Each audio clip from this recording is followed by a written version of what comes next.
Carnaval 2024 foi marcado por uma polêmica envolvendo as cantoras Baby do Brasil e Ivete Sangalo. O fato ocorreu em Salvador como parte da programação para o Carnaval da cidade.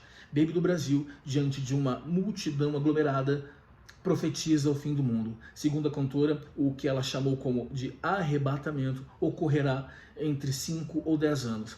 A profecia um tanto quanto imprecisa da cantora provocou reações imediatas nas redes sociais. Setores da sociedade se posicionaram alegando que a cantora excedeu-se e confundiu um trio elétrico com um palanque de uma congregação evangélica. Evangélicos fervorosos, por outro lado, saíram em defesa da cantora, dizendo que Deus usa os loucos para profetizar e proclamar o fim do mundo. Seja bem-vindo a esse vídeo em que você vai entender a triste realidade de um país que vive imerso em dogmas religiosos. Dogmas esses que obstam que debates importantíssimos sejam travados e que a sociedade caminhe efetivamente para a igualdade de todos, para que todos sejam atendidos em suas necessidades. Como é sabido, a religião, de um modo geral, é excludente. Se a Bíblia cristã diz que Deus não faz acepção de pessoas, não é isso que se verifica nesses templos cristãos. Dentro desses ambientes, desses espaços, as pessoas são doutrinadas para serem intolerantes, porque são também treinadas e incentivadas a afastarem-se das pessoas do mundo. A acepção está aí. Quando você separa pessoas, dividindo-as, introjetando informações de que eu tenho a verdade e você não tem, eu vivo com Deus e você irá para o inferno, a divisão se opera. Religião vem do termo latino religare, que significa ligar. Entretanto, não é o que se verifica ocorrendo no Brasil de hoje. E uma sociedade impregnada por dogmas religiosos, nada mais surpreendente. E surge, contudo, a pergunta inevitável: o que Baby do Brasil, a evangélica pura, casta e imaculada, fazia em uma celebração pagã? A resposta é óbvia: a cantora precisa sobreviver. Eu desconfio que ela não tenha recursos sobrando, né? Mesmo depois de uma carreira de tantos e tantos anos, já que sabemos como é a vida de um artista no Brasil ou em qualquer outro lugar. É muito difícil acumular fundos e aproveitar o auge do sucesso para viver toda uma vida. Sei também que Baby do Brasil é talentosa, é uma artista, e a primeira vez que eu me deparei com ela pela TV, eu fiquei um pouco impressionado pelo visual dela, porque ela é completamente louca, e é claro que eu me identifiquei com isso. Me lembro, inclusive, que maravilha, ela canta muito bem, me surpreendeu até a voz que ela tem e tal. Era uma artista. Não cabe-me conjecturar as razões que levaram-na a buscar a religião. Desconfio que ela buscou sobrevivência, porque uma pessoa com aquele nível de impulsividade deve enfrentar inúmeras dificuldades. Veja você que eu passo pelo mesmo, né? Também sou impulsivo, mas acho que ela supera um pouquinho. Um fato dramático que esta polêmica escancara é que o Brasil hoje possui mais templos de adoração religiosa do que centros de educação e hospitais e centros de saúde. Vamos lá, aproveite. Um levantamento minucioso e inédito, feito com base em registros dos novos CNPJs da Receita Federal, mostra que a proliferação dos locais de culto evangélico nunca foi tão grande no Brasil. Entre 2010 e 2019, o número de novos templos praticamente dobrou em comparação com a década anterior, passando de 54 mil para impressionantes 100 mil, segundo o estudo. Esse estudo chama-se Surgimento, Trajetória e Expansão das Igrejas Evangélicas no Território Brasileiro ao longo do último século. Quem realizou esse estudo foi o pesquisador Vitor Araújo, do Centro de Estudos da Metrópole. Em 2019, foram abertos em média 17 locais de culto por dia. E aqui eles trazem, vou deixar obviamente os links para vocês examinarem, para vocês lerem com mais atenção, façam isso, por favor. Eles trazem aqui um quadro.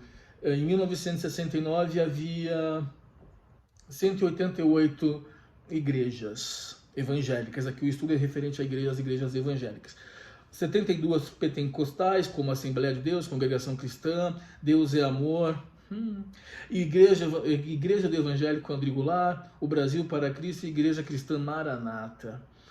Neopentecostais não havia, e as igrejas missionárias, as adventistas, luterana, anglicana, batista, metodista, essa aqui são um pouquinho melhor, né? Um salto, 10 anos depois, em 1979, já havia 6.112 igrejas evangélicas, 2.907 pentecostais, 63 neopentecostais, observe que não existiam ainda em 69, e 2.727 missionárias. O estudo vai progredindo de 10 em 10 anos até que chegamos em 2019, tá? Então, no intervalo de 50 anos, de 188 igrejas cristãs, hoje há 100.311 em 50 anos. Você está ouvindo o que eu estou te dizendo? Atenção. Em 50 anos, de 188 igrejas cristãs evangélicas, hoje existem, aliás, em 2019, nós estamos em 2024, 100.311, é óbvio que esse número está crescendo vertiginosamente, que era um dado, está acontecendo, que aqui no prédio estamos fazendo uma pintura enorme e tal, pelos corredores, não sei o quê, e contratamos uma empresa, tal, e a maioria dos guris, aliás, todos eles são, veja só que coincidência, claro que não é, são guris nordestinos, de cor parda, oriundas de famílias pobres, alguns já criados em São Paulo, chegaram aqui, né, junto com os retirantes, com os imigrantes, e esse fluxo continua existindo. 2 deles chegaram agora em São Paulo. Eles vêm na frente, depois puxam a família, conseguem um trabalho e puxam a família. Tá? Todos evangélicos, à exceção de um. Isso não acontecia 10 anos atrás, eu não via dessa maneira, 10, 20 anos. Não era assim. Todos evangélicos, então eles estão pintando os corredores lá, tá, a saída de emergência e tal. Eles estão colocando músicas evangélicas para escutar. Né? É Jesus o tempo todo. Guris muito simples, guris gente boa, sabe? Eles não têm essa maldade aqui dessa cidade, dessa gente que é criada aqui, nas periferias daqui. Nada é generalizado. Mas você vai para a periferia de São Paulo, é de uma malícia, cara. É uma malícia. O paulistano, de modo geral, né? Eu acredito que seja o povo mais malicioso. Acredito não, tenho certeza mais que absoluta, tá? E esses guris vêm para cá, todos evangélicos. Mas um dado aí que escancara essa realidade. Avanço de 115% entre 2010 e 2019. Assembleia de Deus, 9.348 templos. Congregação Cristã no Brasil, 3.445 templos, avanço de 92%. A Assembleia de Deus, minha tia está frequentando isso aí. Avanço de 90%, Igreja Universal do Reino de Deus. Não bastam uns escândalos, né? Igreja Mundial do Poder de Deus, 72%. 2.310 templos. Imagina o dinheiro, gente. 1.530, Igreja Cristã Maranata, avanço de 35%. Esses grupos religiosos, como vocês sabem, possuem imunidade prevista diretamente na Constituição da República. As pessoas falam isenção, mas tecnicamente é imunidade, porque advém da Constituição da República. Parte do êxito desses grupos é que eles supostamente prestam serviços sociais às pessoas. Um dos guris que estão fazendo a pintura do prédio me disse, olha, eu cheguei aqui sem nada, fui para uma igreja, me deram fogão, me deram cama, me deram tudo. Agora o pastor até me ofereceu uma casinha para eu morar para não pagar aluguel com a minha esposa. Como eu sei que nada é de graça, estou achando até esquisito. Até esquisito essa história de dar casinha. Eu falei, dá uma casinha para mim também, por favor. Estou precisando. Não é? Porque aí tem coisa. Eu falei, tu ainda é jovem, cuidado com essas pessoas. Elas têm muito poder na mão. Como você sabe que você tem poder? É quando você manda e as pessoas obedecem. Pastores evangélicos, padres católicos, bispos mormons e por aí vai. Eu vou trazer um vídeo sobre o padre Júlio Lancelotti, sobre a alegação de pedofilia. Vou aproveitar e vou trazer um documentado histórico de pedofilia dentro da Igreja Católica, de abuso de menores, de garotinhos. Né? Padre, não à toa a expressão, o último que chegar é a mulher do padre. Eu na infância não entendia porque eu falava isso, hoje eu entendo. O último que ficar ali, o padre, ó, vup, né? Nada é generalizado também, mas eu não colocaria um filho para ser batizado por um padre. Não me interessa, é o direito meu. Se você quer ser católico, seja feliz, ainda que em solidariedade às vítimas. Os números são astronômicos, assustadores, de pessoas vítimas de pedofilia dentro da Igreja Católica. Nós vamos nos ater hoje, então, a esse ao milagre da proliferação desses grupos religiosos, especificamente os evangélicos. O ritmo não só impressiona, como aponta para a maior transformação social recente do país. Em 1940, quando o Brasil fez seu primeiro censo, os evangélicos eram apenas 2,7% da população. Em 2010, esse percentual já era de 22,2%.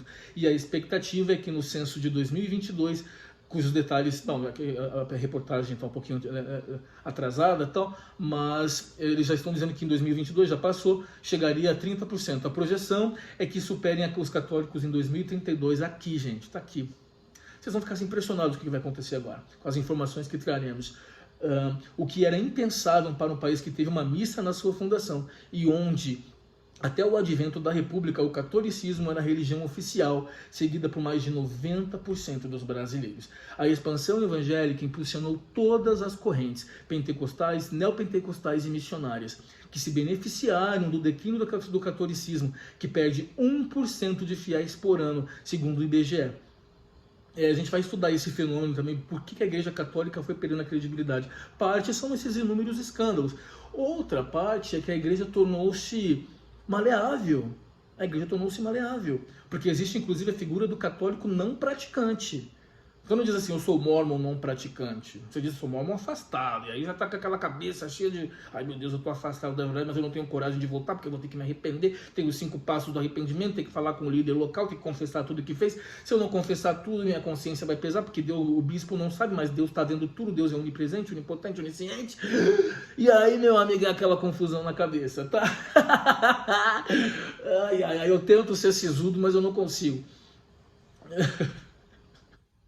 Eu nem respirei, pô. Onde eu estou aqui, olha que vocês fazem, olha o que vocês fazem. De acordo com a pesquisa Global Religion 2023, feita pelo Instituto Ipsos em 2026, aliás, em 26 países, essa pesquisa foi feita, os evangélicos já são maioria entre os jovens, de até 30 anos no Brasil, com 30% da população contra 26% dos católicos. Então, entre os jovens, os evangélicos já estão tomando geral, tá? E eles estão para toda parte. Já não basta, vi de vocês, né, as intervenções que eles fazem ali nos supermercados, no meio da rua, nos shopping centers, não é isso? Começou a cair.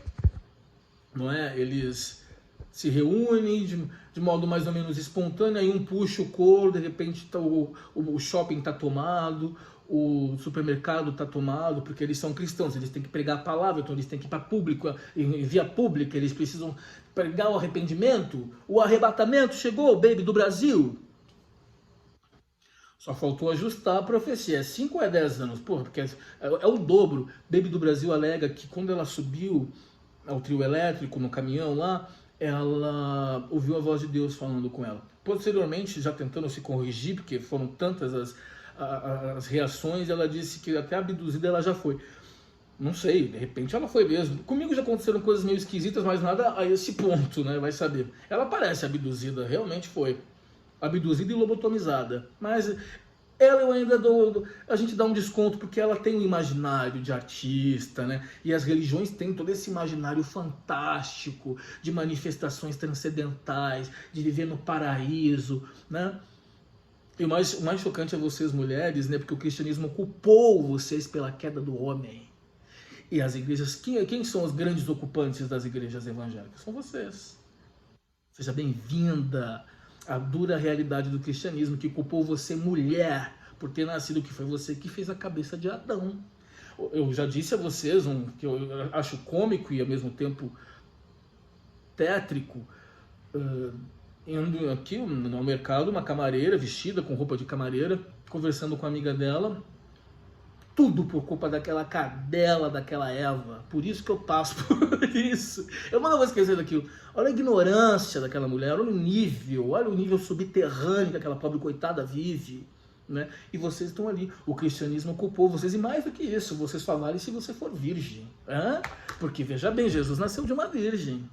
O que isso em mim incita é que a pureza vem da virgem. Então, nós todos aqui que nascemos através de cópula, de relação sexual, somos todos endemoniados, nós temos o mal habitando na gente. Claro que temos, óbvio que temos, mas de qualquer maneira nós nunca vamos atingir a pureza de Cristo que veio do Espírito Santo. É óbvio que quando o pai dele estava dando uma sapecada na mãe dele, lá naquele lugar onde não poderia, veja bem, o sexo é um problema. Sexo antes do casamento era apedrejamento para uma mulher. Então eles mentiram, colou mais ou menos a história ali. Aí Jesus Cristo chegou, não, deu um piti no templo lá, não, como é que é? Não venham comercializar no templo de meu pai.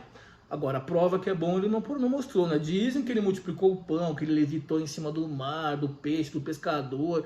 Enfim, teve até gente que foi engolida pela baleia e sobreviveu. Bom, então tá bom. O que vou dizer? O que vou dizer? Contraria o bom senso, contraria a razão. Não estou dizendo que você confia apenas nos sentidos, eu acredito no que eu vejo, acredito no meu olfato, no que eu sinto o cheiro. Não é disso que eu estou falando. Até porque, por exemplo, nós somos infectados constantemente por bactérias invisíveis ao olho humano, não captáveis, né? Por vírus, né? Então não dá para acreditar só no que a gente vê. Mas daqui a pouco a gente vai retomar a Idade Média. Porque antigamente, não sei se você sabe, uma gripe dentro de uma família, chamavam lá um curandeiro, daí falavam assim, é uma bruxa que provocou esse mal-estar na sua família. Todo mundo infectado por uma praga viral e a pessoa falando que era mal olhado.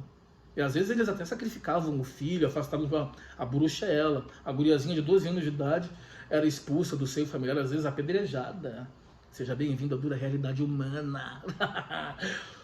Mas é isso que eles querem, né? Estabelecer no Brasil a Era das Trevas, voltar à Idade Média, pré-histórica.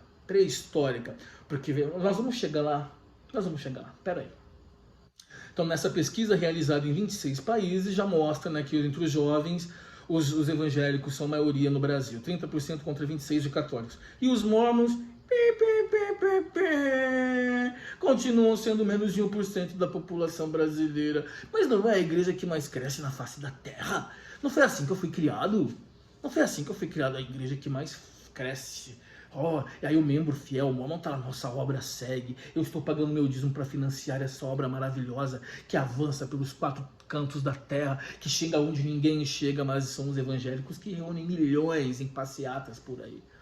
São os evangélicos que até no carnaval agora estão fazendo profecia. São os evangélicos que entram num supermercado e começam a cantar os louvores deles e tá todo mundo lá rendido, aquele comportamento maluco, né? Levanta as mãos para cima, todo mundo ali, né? Naquela histeria coletiva, né? Naquela catarse, no fantástico mundo das igrejas evangélicas, nesse imaginário. E não é? Aí depois o louco sou eu. Enfim, então tá bom. Onde que eu tô aqui, gente? Não estou conseguindo seguir com a leitura. Vamos lá. Há basicamente 3 motivos a sustentar a expansão evangélica: a urbanização do país, a ausência do Estado em determinadas regiões e a maior agilidade em relação ao catolicismo. Para o cientista político Vitor Araújo, da Universidade de Zurique, não é qualquer um não, hein, gente? A gente é instruída de verdade, que temos que respeitar as pessoas que estudam, né? Autor, o êxodo rural das últimas décadas explica boa parte do fenômeno. A escassez de paróquias nas franjas das grandes cidades incentivou muitos migrantes católicos a buscar outros espaços cristãos que foram criados pelos evangélicos, que têm maior liberdade para abrir templos sem precisar se submeter às estruturas de comando centralizadas como na Igreja Católica. Interessante. Abro aspas. A descentralização facilita que as igrejas evangélicas se multipliquem e alcancem lugares onde o catolicismo não chega, por ser uma estrutura muito hierarquizada e burocrática. A própria estrutura da Igreja Católica dificulta a sua proliferação hoje em dia. Interessantíssimo, né? Mas não é só isso, né? Porque a gente acabou de falar que 90% há 60 anos atrás eram católicos, né? A igreja não estava lá, mas as pessoas só ouvia falar em catolicismo, então eu sou católico. Devia ser isso, provavelmente. Da mesma maneira, os protestantes têm certa liberdade para adaptar seu discurso e incorporar elementos das comunidades, como o funk no Rio, porque existe funk de Jesus, funk rock, de não se forró de Jesus. Isso tudo são elementos da cultura que os religiosos vão utilizando para puxar as pessoas. As igrejas lotadas, meu amigo, é dinheiro caindo. Por exemplo, o que eles queriam fazer com porque dízimo é comum a todas elas, né? Ninguém abriu mão de dízimo. Quem foi sondada para ser evangélica foi a criminosa notória de um dos escândalos forenses mais chocantes da história desse país, foi Suzanne von Richthofen, né? E Porque eles sabem, bom, aqui ó, criminosa, cometeu o maior dos crimes, que é matar os próprios pais, mas o sangue do Cordeiro liberta, o sangue de Jesus tem poder, o sangue de Jesus é poderoso, sai capeta, sai demônio, e ele de fato saiu, né? Seria um exemplo notório, porque eles fazem esse trabalho dentro dos presídios, os evangélicos. Eles vão a todos os lugares buscar o rebanho, as ovelhas perdidas. Que é um exemplo maior do que esse, alguém que foi curada, teve o sangue imaculado por Jesus, depois que acertou ser evangélica, Suzane von Richthofen. Acabou não acontecendo. Inclusive, o Ulysses Campbell, que escreveu um livro dela agora, disse que no futuro ela vai ser santa, que essa história vai ser recontada de tantas formas, que essa mulher vai ser absolvida pela história. Por quê? Porque é um crime na alta sociedade. Não é uma miserável favelada que matou o pai. Não é. É uma branquinha. Sabe como é a questão racial no Brasil? Não sei se você sabe, então começa a investigar. Isso é gravíssimo. Isso é gravíssimo. Tá? Branquinha, estudante de Direito da Pontifícia Universidade Católica. Aí eles falam que ela morava numa mansão, que é justamente para deixar a coisa... Porque qual é o imaginário da pessoa? Que o rico vive num palácio, a princesinha... A vida não é como nos contos, mas o que esses autores estão fazendo é romantizar esse crime bárbaro, para que ela seja inocentada, pelo menos pelo inconsciente coletivo. Como essa história vai ser contada, eles vão inventar que ela foi injustiçada, que os irmãos cravinhos, que ela foi manipulada, mas a gente sabe que não é, porque aquela mulher é o mal na Terra.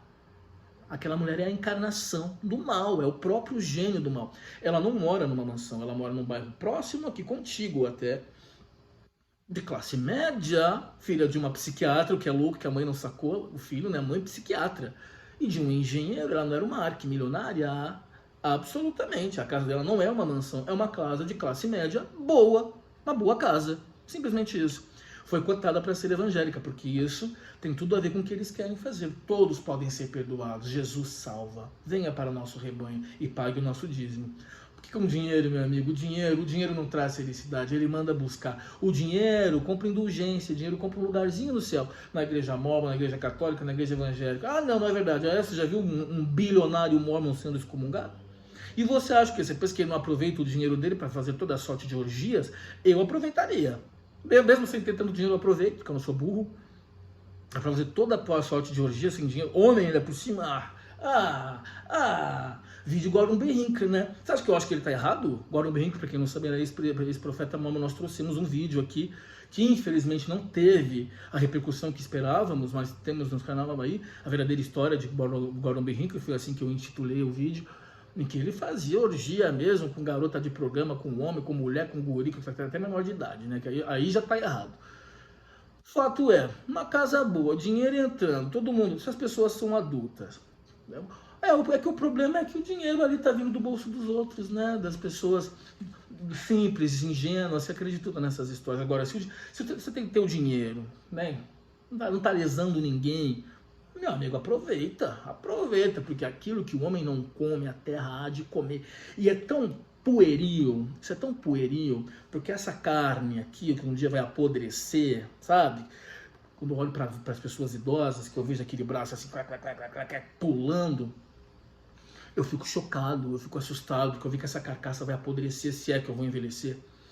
Não espero com nenhuma ansiedade por esse momento, com nenhuma. Espero, acho que ninguém aqui, né? E isso vai ser comido por vermes, moscas, insetos asquerosos, repugnantes. E você está achando que você foi feito por Deus? Isso é uma enorme cadeia alimentar que tudo se aproveita. O que você rejeita, o outro come. O que o inseto não come, o outro come. É uma luta constante pela sobrevivência. É o urubu que come lá a carcaça do bicho morto no deserto e come feliz porque é só aquilo que tem para comer. É na China, por exemplo, que se come insetos. E você está achando que você foi feito por Deus? Você veio aqui para gozar a vida? Veio nada. Nem os prazeres você está desfrutando. Porque você está esperando pelo Armagedon, pelo arrebatamento. Porque para sentir prazer é coisa do diabo. É isso que eles te ensinam. Porque se você ensinar as pessoas a serem livres, é óbvio que elas não vão para a igreja. Você acha que aqui na igreja está cheio de gente feliz? Gente feliz, bem sucedida, que está aproveitando, que está viajando, que tem uma posição, você acha, 99% é classe C, D e E, gente, acorda. Aí uma ou outra ali que caiu ali por acaso, porque foi conhecer as coisas boas da vida depois que entrou na igreja, e ele atribui, associa aquilo a uma bênção por estar naquele grupo. Agora, gente independente, bem sucedido, eu acho que gente feliz está dentro de igreja, eles escancaram aquele sorriso lânguido aqui, é que eu sou feliz num domingo pela manhã. Porra! Vai dar uma corrida no parque, sabe? Mas não, estamos felizes esperando pelo arrebatamento. Bom, a profetisa Baby do Brasil acabou de declarar 5 ou 10 anos.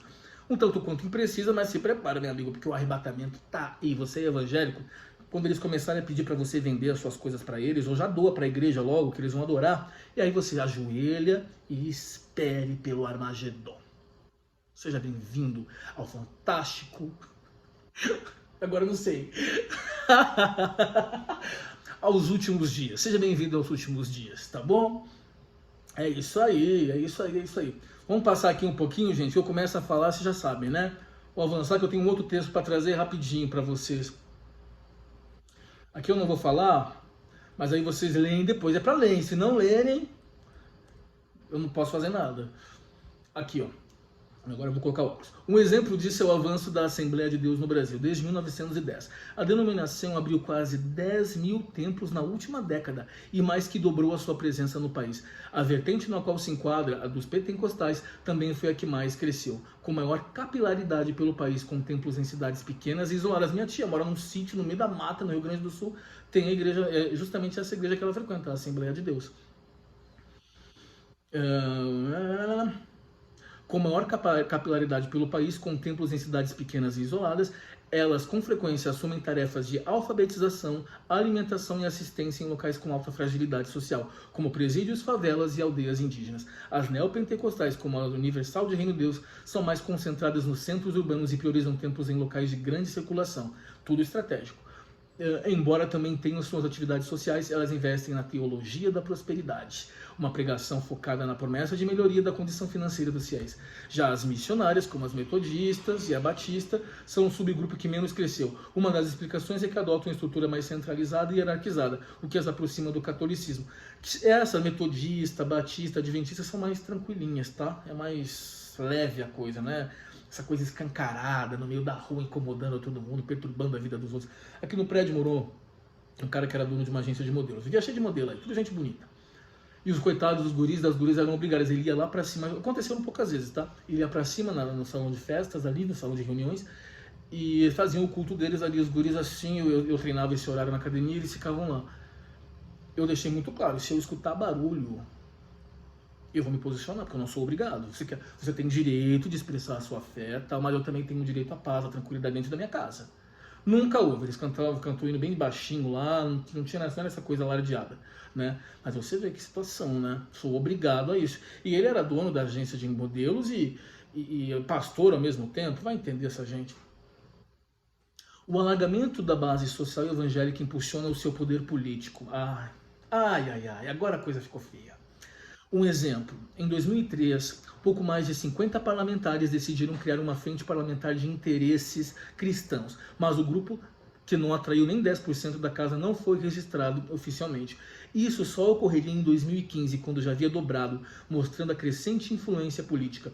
20 anos depois, a Frente Parlamentar Evangélica reúne 220 deputados, 42% da casa e 26 senadores, quase um terço, são 81 senadores, tá? 81 senadores que tem um mandato a cada de 8 anos. Isso você não sabia, né? Sim, senador tem mandato de 8 anos, e a cada 4 anos a gente renova um terço ou 2 terços. Por isso que a última eleição nós votamos apenas para um senador, na próxima nós vamos votar para 2. Só que você não se lembra disso, não é verdade? Não lembra não. É o segundo maior agrupamento do Legislativo, atrás apenas dos defensores do agronegócio. Olha que sociedade mais dividida em interesses, né? E é claro que entre os caras do agronegócio há políticos evangélicos. É que entra o problema, é por isso que a gente não debate nada, é por isso que não discute nada, é por isso que não... Vamos legalizar, vamos pensar na questão da maconha. Guris, pobres, porque o riquinho não vai. O guri da classe média não vai. Que são presos, flagrante, porque estão com porte de drogas ali, acusam como se fossem traficantes, mas é um gurizinho que trabalha o mês inteiro, que foi comprar um baseadinho para levar pro funk. Aí quando ele ele não leva um enquadro no meio da rua, ele é recebido na comunidade à base de tiro por policiais. Agora vê se esses guris aqui dos Jardins, por exemplo, quando estão na rave lá usando tudo que você é LSD, tudo que não presta, vê se acontece. O policial está do lado de fora fazendo a defesa do lugar, protegendo. Então tem que debater isso. Que estavam falando de legalização de armamento. Quem vai armar quem? E como é que vai ficar? Na mão de alguém de um bairro nobre, é lindo, maravilhoso.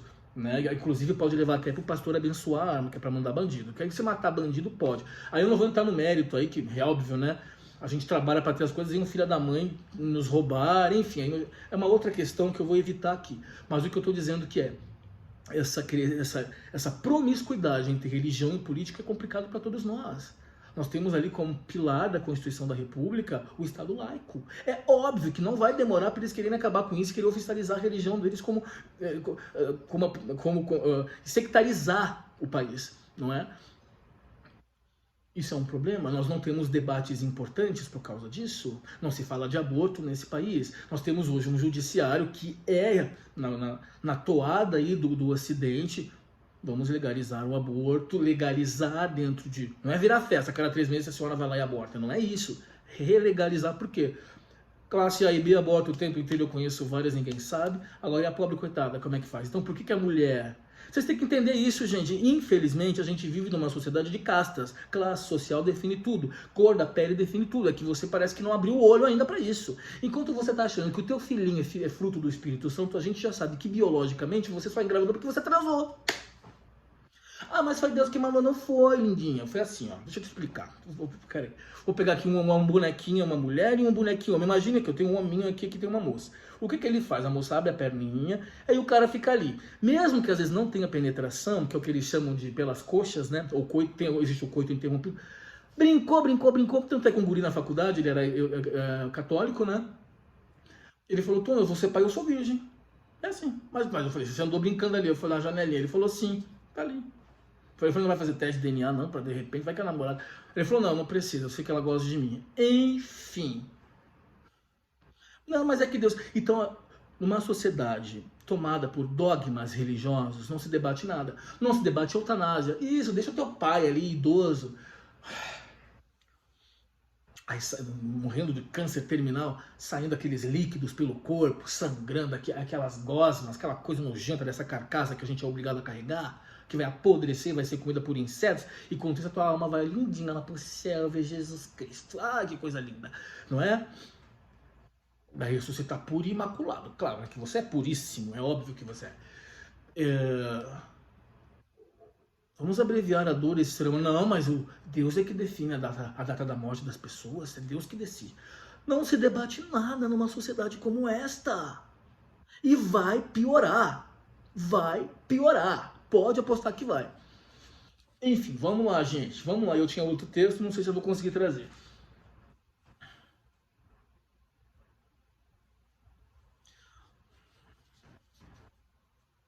Bom, eu vou pular uma partezinha aqui, ó, tá acabando aqui, tá? Aqui tem um quadro sobre transição religiosa. Em 1940, 95% da população era de católicos. Hoje, 64,6% não praticam mais o catolicismo. Em 1940, 0,2% eram evangélicos. Hoje subiu para 22,2%. É muita coisa. Hoje não, 2010. Tá, o quadro é de 2010. O crescente poder político dos evangélicos não é usado apenas para obter benefícios materiais. Também embala a chamada agenda conservadora, que funciona como um contraponto à tentativa de fazer andar pautas como a legalização dos jogos ou a descriminalização da maconha e do aborto, que é o que eu acabei de trazer. O que a gente quer é respeito às nossas ideologias. Interessante. E o governo tem tentado se posicionar um pouco mais para o lado conservador. O aborto já é ponto resolvido. Nenhum governo, seja de esquerda ou de direita, vai querer tratar dessa pauta, porque o Brasil não aceita. Diz o deputado Cezinha da Madureira, PSD, da Assembleia de Deus, que foi um entusiasta de Bolsonaro e agora se aproxima de Lula. Vamos lá. Então ele fala assim: queremos respeito às nossas ideologias.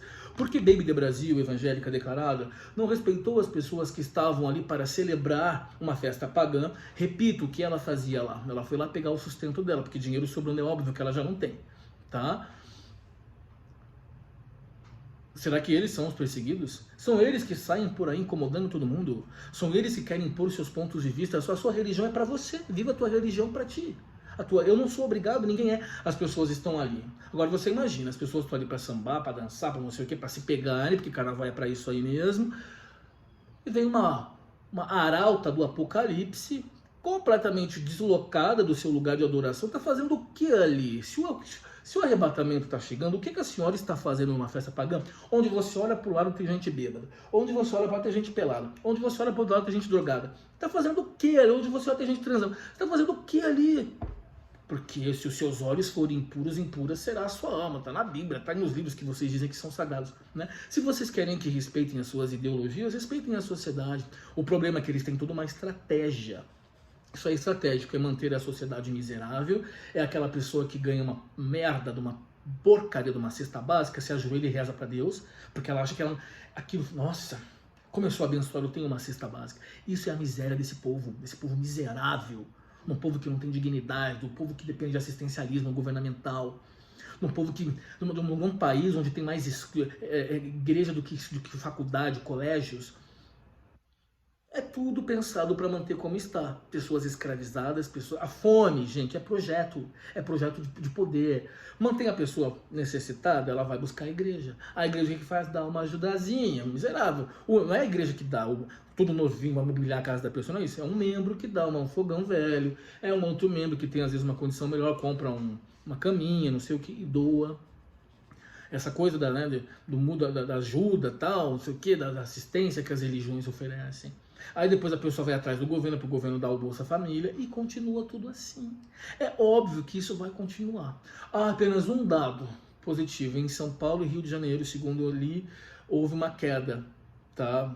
Entre os jovens, o número de pessoas que se declaram sem religião aumentou. Justamente as duas maiores cidades do país, justamente as duas cidades com maior índice de gente estudando, de gente bem formada, as duas cidades mais ricas, né? Interessante também. Certo, eu vou parar por aqui porque eu ia trazer um outro texto, mas eu trago depois. Tem só mais uma coisa interessante que eu já antecipei. A separação entre religião e Estado é um princípio básico das democracias modernas. Nos Estados Unidos, os pais fundadores da nação deixaram clara a separação entre Estado e Igreja, já na primeira emenda em 1791. Um século depois, o Brasil incluiu o mesmo princípio na Constituição de 1891. Nos últimos anos, no entanto, a crescente influência religiosa fez o país flertar com essa perigosa mistura. Brasil acima de tudo, Deus acima de todos. Dizia o slogan das campanhas bolsonaristas. Aqui eu não estou falando de política, que eu estou lendo esse texto e como a religião conseguiram, né, com essa promiscuidade entre religião e transformaram política numa guerra santa no Brasil, não tem como não tocar no nome de certos indivíduos aqui, tá? E aqui que está dizendo é um antropólogo chamado Julian Speyer, autor do livro Povo de Deus. A aproximação dos evangélicos com a direita se deu em grande parte porque Bolsonaro deu voz a uma parcela da população com quem a esquerda nunca quis e nunca conseguiu dialogar, principalmente em torno da chamada pauta de costumes. Tem isso aí também, né? As pessoas estão aí, elas têm suas convicções, suas crenças, e se você tem ali uma ambição política, você tem que dialogar com todo mundo. É fato. Se esse grupo não se sente representado, eles vão buscar quem os represente. Mas é uma tática muito, muito, muito interessante essa que está acontecendo no Brasil. A aproximação, no entanto, rendeu episódios deprimentes. A aproximação de evangélicos com a política, né? Deprimentes, como o envolvimento de pastores em um esquema de corrupção do Ministério da Educação, com denúncias de cobrança de propinas em barras de ouro e exemplares superfaturados da Bíblia. A Bíblia, previsão para 2024, que seriam vendidos pelo menos 500 mil de exemplares. É muita coisa, porque todo mundo tem uma Bíblia. Qual é o livro que vende 500 mil hoje em dia? Ninguém vende isso. Porque as pessoas trocam, querem um livro mais bonitinho, então Bíblia é um puta negócio, cara. O escândalo levou à prisão do ex-ministro Milton, é Revista Veja, tá? Revista Veja, que é tradicionalmente de direita, tá? Não é essa extrema direita que é para vocês não começarem a falar, né? O escândalo levou à prisão o ex-ministro Milton Ribeiro, um presbiteriano que chegou a ser reitor do Mackenzie. Além disso, alçou ao protagonismo personagens bizarros como a senadora Damares Alves, nem me fale, e o deputado Nicolas Ferreira, especialistas em usar proselitismo moral, preconceitos e fake news para angariar dividendos políticos. É isso aí. É isso aí. Preconceitos, né? Porque eles falam que eles não fazem acepção de pessoas. Não, mas Deus ama o pecador, ele ama o pecado. Olha, isso. Então larga o teu pecado e vem ficar no nosso grupinho aqui de santinhos do pau oco. De gente pura, imaculada, que vai todo mundo pro céu.